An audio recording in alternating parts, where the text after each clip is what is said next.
ভবিষ্যতের দায়িত্বগুলোকে আরো গুরুত্ব সহকারে পালন করার জন্য অবশ্যই এটি একটি গুরুত্বপূর্ণ কোর্স। এই প্রশিক্ষণের পরে আমি আমার নিজের নলেজকে অনেক বাড়াতে পেরেছি। আমি একটা মাল্টি কালচারাল একটা পরিবেশে আমি প্রশিক্ষণটা সম্পন্ন করেছি। I work with Navy and Army and Air Force together in the Joint Syndicate. So a lot of experience and many knowledge I will take it back home with. The time for elections, we are looking forward to it. And we announced the date for February, first half of February.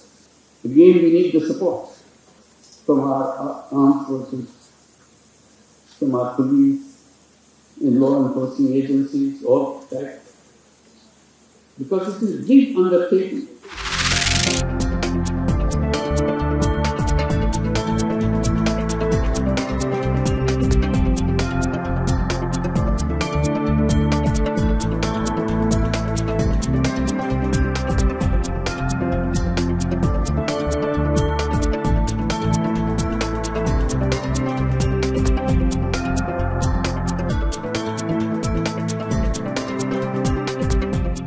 নির্বাচন commission একা নয়, আপনারা সবাই কিন্তু জাতির কাছে ওয়াদাবদ্ধ একটা সুন্দর ক্রেডিবল গ্রহণযোগ্য নির্বাচন নিশ্চিত করার জন্য আপনারাও ওয়াদাবদ্ধ।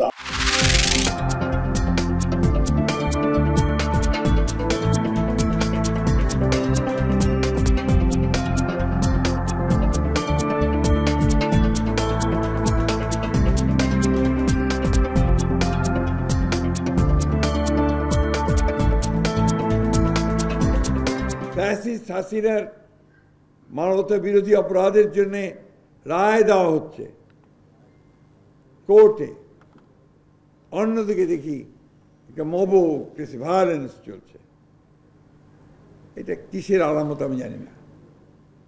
আমি তো মনে করি যে ওই রায়ের যে গুরুত্ব সেটাকে কমিয়ে দেওয়ার জন্য একটা বিশেষ মহল ভিন্ন খাতে বিশ্ব দৃষ্টিকে নেওয়ার জন্য এই কাজগুলো করে বন্ধুগণ। আজকে নির্বাচন আসছে, বিএনপির উপরে দায়িত্ব বেশি পড়তেছে এবং বিএনপিকে সত্যিকার অর্থেই এমন একটা মোর্চা গড়ে তুলতে হবে যে মোর্চা গণতন্ত্রের জন্য লড়াই করেছে, অতীতে লড়াই করবে এবং গণতন্ত্র এখানে প্রতিষ্ঠার রূপ দেবে। এই মোর্চাই আমাদেরকে এখানে গড়তে হবে।